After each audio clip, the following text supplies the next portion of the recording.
Broadcasting from the business capital of the world, this is the Podcast Business News Network.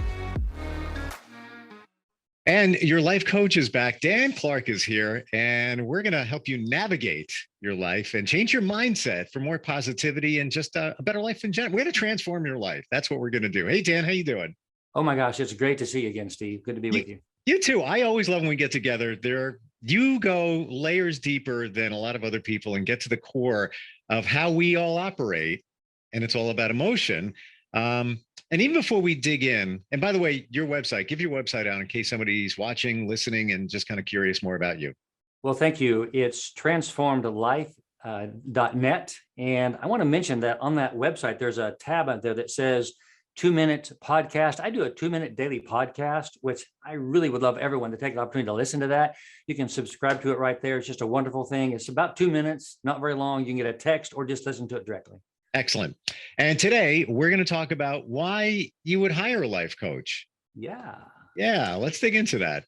Well, it's kind of interesting how someone shows up in my world, and typically there's something going on that they're not really happy with, and there's nothing really wrong with that. But usually pretty soon we get into what really is happening on the inside of them.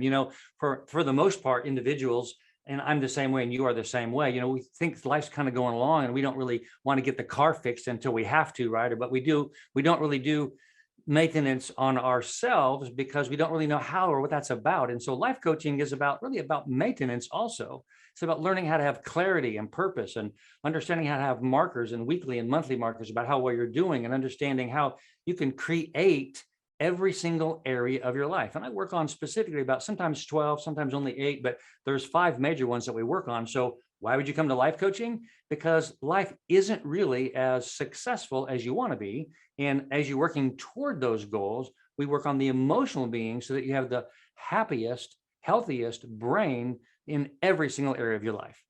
So those 5 items that you mentioned, Dan, what are they? Well, their life partner, that's always an important piece of that. And family is the second one. And those are 2 things that I hit quite heavily. The other one is our health, our character, our life goals, and our visions. That's actually 6. And life goals and life visions are 2 different things. If we don't have a life purpose and a life goal, then we're really not going to do well with the basic things in life. When you say life goal, can you define that? Yes. Life goal would be like, I want to be able to, have a business that I can sustain for my family. And this is the kind of character that I want to have. And this is the kind of relationship I want to have with people that are around me. It's a holistic goal. Life vision is how I want to look back at my life and what I've accomplished. Like have I left something behind me that will sustain without me? And have I made an impact on the world? And are those that are going to think about me after I'm gone feel like I really impacted their lives and or the world that I live in? And when we say life goals, would that also include personal goals? Is it life in general? Like you gave an example of business. Is it everything?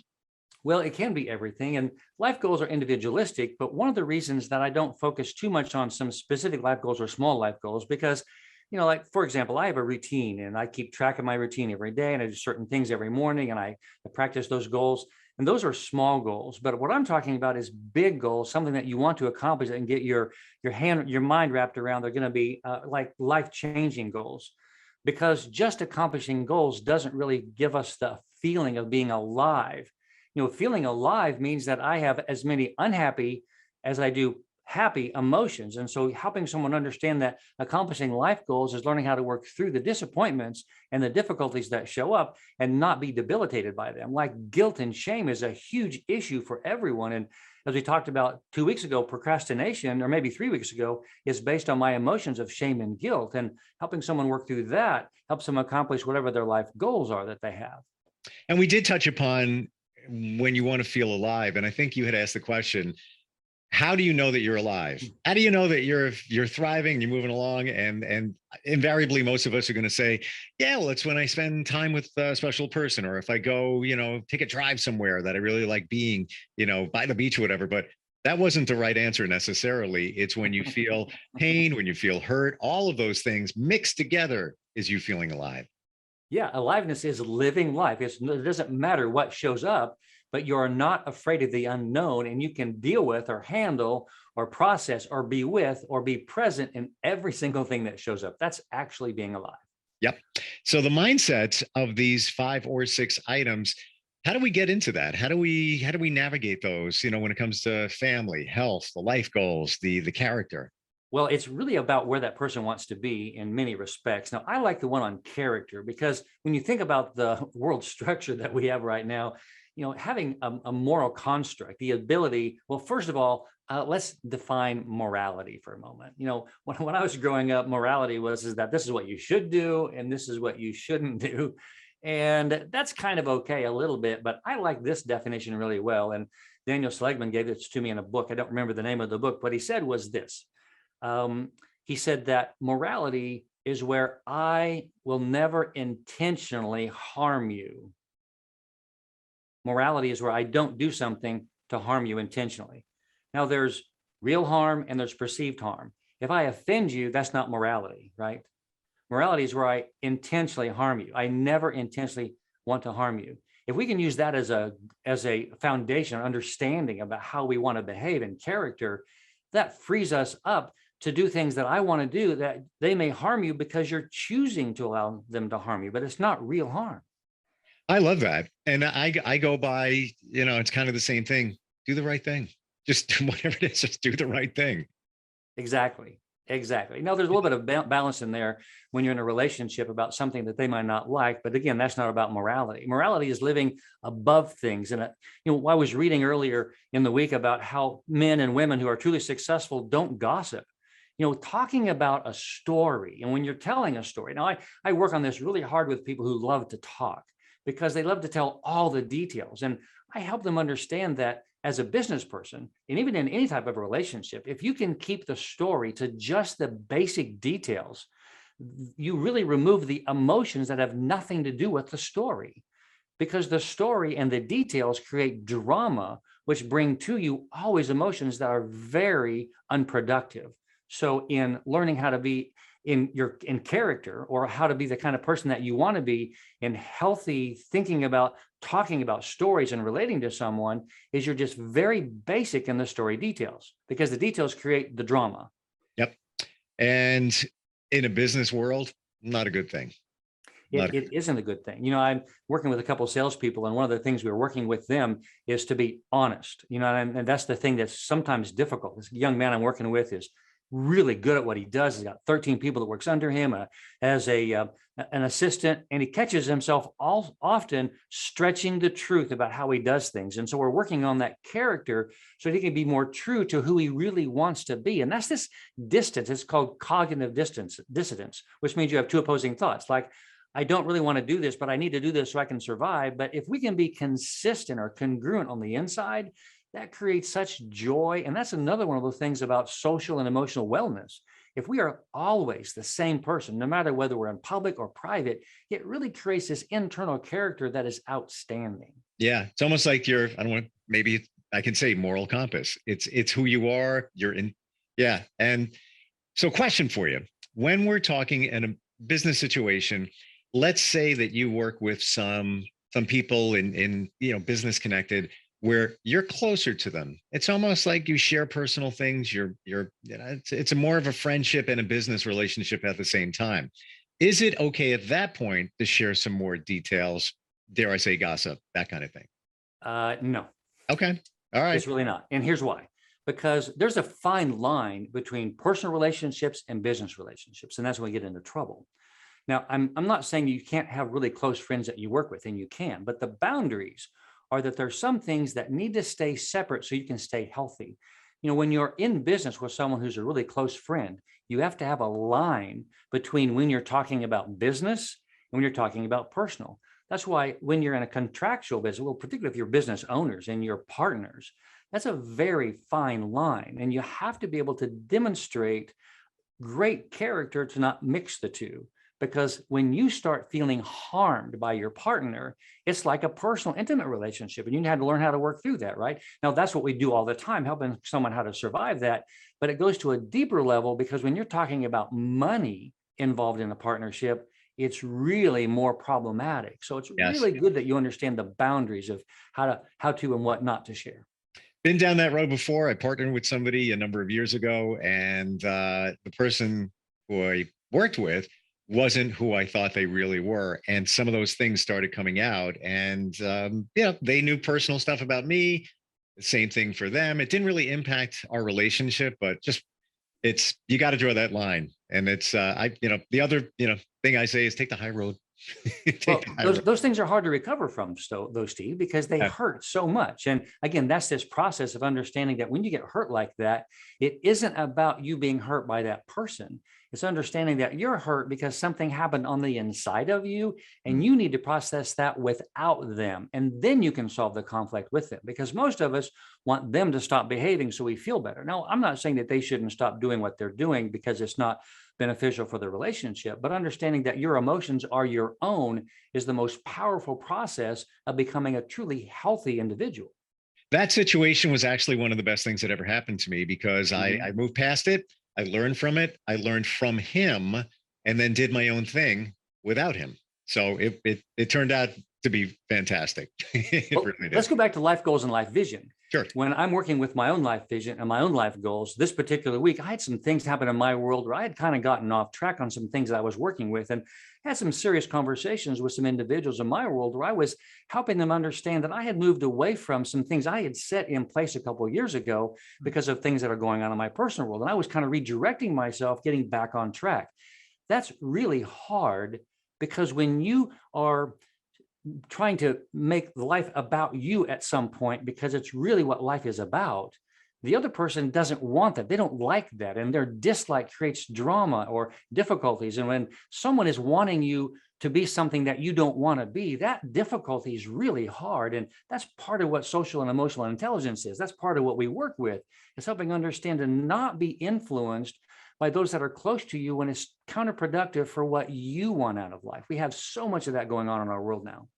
Dan, how do you handle it? And by the way, we're talking with Coach Dan Clark, transformedlife.net. If you want to learn more about him and even see some of the things that we're talking about here. Dan, if you're in a situation, let's say you have a friend or a number of friends, and they're checking in on you. Let's say you got something going on in your life, and they're, hey, how's it going? Or what's the latest? How do you handle that? You want to update them. Oh, go ahead. Never say I'm fine. That is the worst thing you can say. I 100% when someone says that agree. to me, I'm like, no. Yeah, no. And those are the worst, and what is fine? Fine is just a placeholder word. It's horrible. Yeah. Or I'm good. Yeah. No. No. I have a couple men I meet with regularly, not as often as I would like to. And I love these guys with everything on the inside of me, and they know my truth. What that means is that they know enough about me that I really can't get away with anything, right? So I'm very transparent with them. You have to have someone to talk about your truth with. Again, it's not about telling the story about the drama, but they know enough about me that they know that I am going to tell them what's truly happening on the inside of me. When you think about that type of relationship, that's truly heartwarming, because you get to be authentic and congruent. You get to be the same person inside as you are the outside, and you're not faking it at all. And having someone love you and put that resonance back towards you because you're able to be that with them, and they're you with them, there's nothing like that in the world. And one of the reasons that that's important, and this is one of the things we definitely work on, like when you work with me, I'm going to ask you, who are your closest friends and what do they know about you? Because your ability to be transparent, now, there's maybe a little bit of barrier here, but your willingness to be transparent about who you really are is endearing to your own heart. Yep. If you were to ask my friends what they know about me, they know everything. I got this no I block. believe that. Yeah. I would believe that is true about you. I would. Yeah. And as a matter of fact, I have one friend, I've known her since I was 18. She happens to be a therapist, and she'll check in every once in a while. And she asks those questions. How are you feeling? Not give me the drama update, which invariably kind of adds, that'll come with the text. But yeah, it's those people. And it's so important that they know about you. They, because you know what, if you don't tell them, you're doing a disservice to yourself. Right? Well, here's something that I ask someone a little bit different than how you're feeling. I'm going to ask them, how are they behaving, and what is their personal self-concept of how they're behaving? Because their behavior are they behaving hiding their emotions? Or are they behaving with their emotions? I mean, how, are they over the top? Are they learning how to manage their emotions? I mean, how you feel is super important, but it's about how you feel about yourself, but it's all related to how you're behaving in your world. Are you being authentic? Yep. So I have a question for you. I'm going to turn, if it's okay with you, I'm going to turn the card just a little bit here. As a life coach, I'm curious about your habits. Oh, So, well, like you wake up in the morning, your daily habits. You just talked to before about some of the things that you do. well, I'll do 35 or 40 one-on-ones in a week when I'm super busy. And I don't work on Friday, Saturday. So on Friday morning, I do my best to just do nothing for a couple of hours because I got to rest my brain. During the week, when I'm working hard, I'll spend an hour in the morning. I'll get up in the morning and do almost literally nothing. Never look at my phone until after 11 o'clock. I might look at my schedule because I text my clients in the morning to make sure that they're coming to kind of connect with them, look at my schedule a little bit, but I do very, very little because I want to be in charge of how my brain is functioning. So there's three things that I consistently do. One is that I do a little bit of journaling. I'll be writing a little bit about my day. Two, I'll listen to something that's uplifting, like, or read a book, something that's got some energy on the inside of it. And third is I do some form of lightweight exercise or stretching or kind of getting my body in place. And those are the three things. It's the 20-20-20 rule. And there's a lot of different people that do that in different ways. But in that time frame, do not bother me. I want to be alone. I want to make sure I'm with myself. I'm really into what I'm doing because in my brain structure, I have to have a lot of space to be really doing some intentional one-on-one. Yeah, there's a lot of Dan Clark bandwidth that you have, and I can totally understand. Like, you need to shut it off for a little bit. Mm-hmm. Yeah. So I get start my day that way. Thank you for asking, by the way. Yeah, just kind of curious. Like I wonder about the habits of people who are successful and how they navigate their day. And you're, as a life coach, and exercise so important. I came from the gym, full disclosure. But psychologically, it's not even about, physically, psychologically, when you leave after doing some kind of exercise, unless you do it, you're not going to know. So for everybody says, I don't want to exercise, I can't do that. Try it. So let me add one more thing to that though, Steve, is that I will do a meditation before I start that routine. So like this morning, I did a 45 meditation where I'm really focusing on the inside of me. It's a guided meditation. And I separate that just a little bit because the guided meditation isn't really part of my morning routine because I have a very fluid way of doing meditations. I mean, sometimes I do a lot of them, sometimes do a little bit. Like last weekend, I did a couple of 3 and 4 hour meditations on the weekend. So meditation is real important to me, but it's not as important as those 20 minutes or those 20 minutes in the morning. Wow. So final question on your routine with the meditation. What's your secret? What works for you? In meditation? Yeah. Oh my gosh, that's not a super easy question. I love Joe Dispenza. I love Kyle Cease. Headspace, as you mentioned before, is really great. You need to find something that fits you really, really well. Yeah. I love going deep inside myself when I'm meditating. It's just real important that I connect with that deeper self. I don't know if I shared this with you, but I have a friend, and I've tried this before, where when they want to meditate, they pretend that they're pushing a button on an elevator. And in their mind, the elevator goes down to the beach and opens up, and they walk out onto the sand. And now they're in their state where they want to be. And then they get back in the elevator, go back up, and it's all in your mind. Oh, wow. I love that. That's fantastic. Isn't it? Like you transported yourself. Yeah, it's something totally different. And when you close your eyes, you can see the visual of the elevator going down. It opens up to a beach, and then you walk out, and now you're in your zone, your meditation zone, I guess. Well, most people don't know that meditation is about trying to practice slowing down your frontal lobe so that, when right before you fall asleep, you actually shut this down. And in order to truly meditate, if you can slow this down enough to where you're hearing your deeper voice, you have 2 voices. When you're in that part of your brain, most of us don't know how to listen to our heart. And really the majority of this work is learning how to listen to that part of you. Yeah. And so when you're feeling your emotions, you're listening to that part of you. Can I ask another question based on what you just said? Sure. Okay. That part of you, your intuition, your gut feeling. What are your thoughts on that? Well, unfortunately, often we think that it's our gut or our intuition when really it's our brain talking to us. That's why if you don't practice meditation, you'll make more mistakes on listening to your heart. But what is true is when you're really, really sad or you're really, really angry, that's the most important time to truly listen to your heart because everything's out of the way and you can really hear. Now, often we don't want to be there, correct? But when you're in a lot of difficulties, get in that part of your heart and listen to what it's saying. There's a website called HeartMath, and you really should check it out. HeartMath.com. It's MATH. And they talk about how the heart-brain connection And what that is that when you slow your thinking down and you just sit quietly, like I'll sit on my back porch, have a couple of puppy dogs, little beagles, and I'll be back there just resting and looking at the trees and the forest of stuff that's behind me, and just slow my heart rate down and think about my heart. And as I start thinking about my heart, I let it talk to me. I let it tell me. And what our heart tells us is not about life goals. Our heart tells us about how beautiful you are and how wonderful and nurturing and kind you are and how gentle you can be and how you're doing so well and how much it loves who you're becoming, and it nurtures that side of you. If we don't learn how to nurture ourselves with language like that, it becomes difficult to be out here. I love that. I can't wait to see my dog Tanner later. Yeah. And, nurturing means that you slow your thinking down and you're with yourself. Someone who's healthy, they are able to they're able to understand, or to need rather, time alone. Time alone is so important. Question for you based on what you just said. So when you're, let's say, sad or angry, and that's when you're totally in tune with your heart or your gut, are the things you're asking your gut or listening for the intuition or that message, are they about why you were sad and angry, or that's just that's getting you into that particular space where you can get that information? It's getting into the space where you recognize that there's something that got you there, right?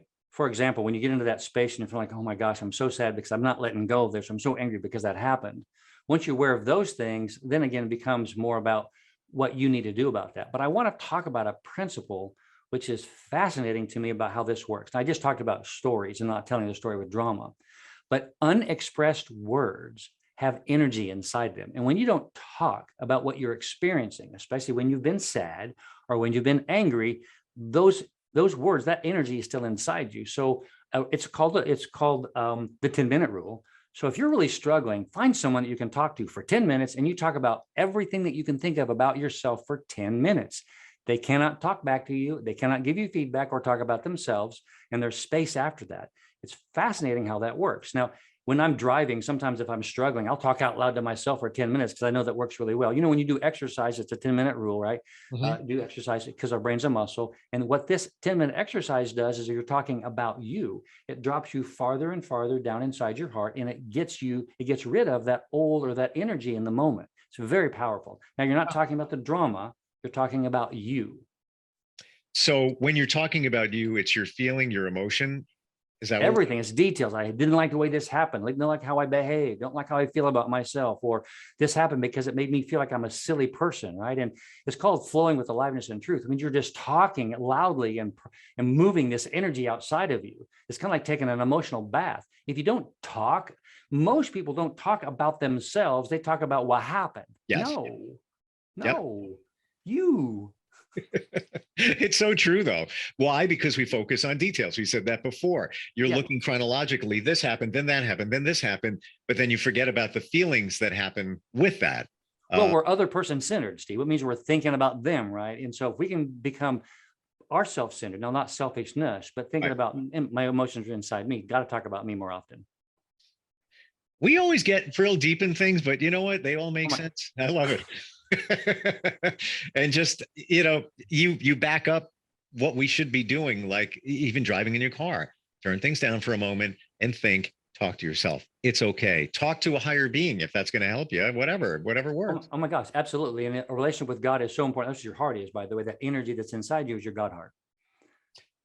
Interesting. So we have a couple of more minutes left. Anything else to share on the 5 or 6 principles that we started with the mindset? Yes, because I talked about this before, and I think it's something that we should captivate on. And that is the fact that your ability to connect with someone that you're close to. Now, this is a fascinating rule.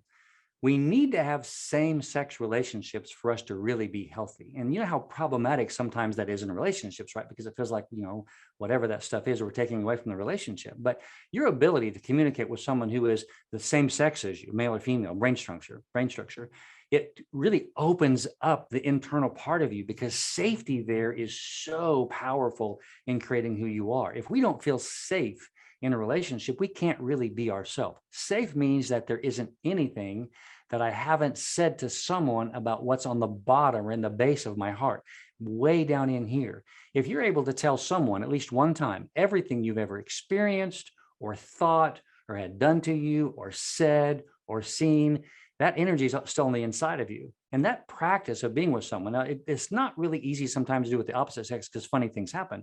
So if you do that with the same sex individual, it completely transforms how you are going to be in the intimate relationship that you're in, because you get to that place of feeling safe.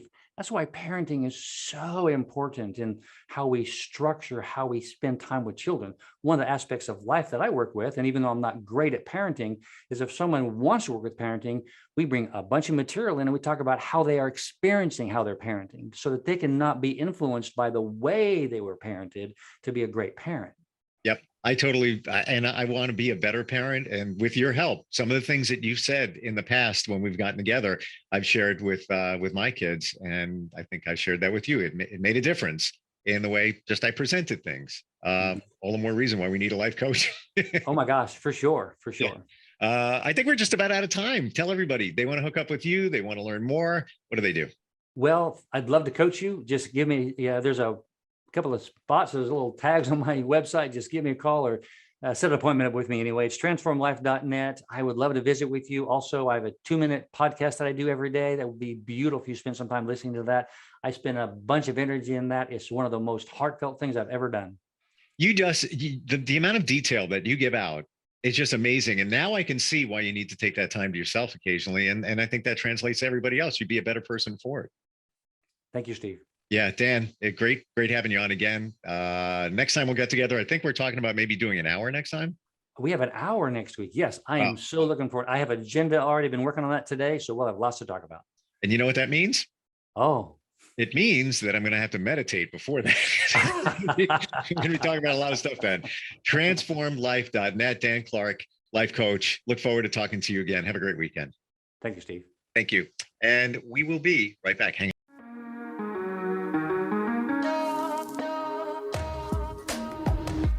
Broadcasting from the business capital of the world, this is the Podcast Business News Network.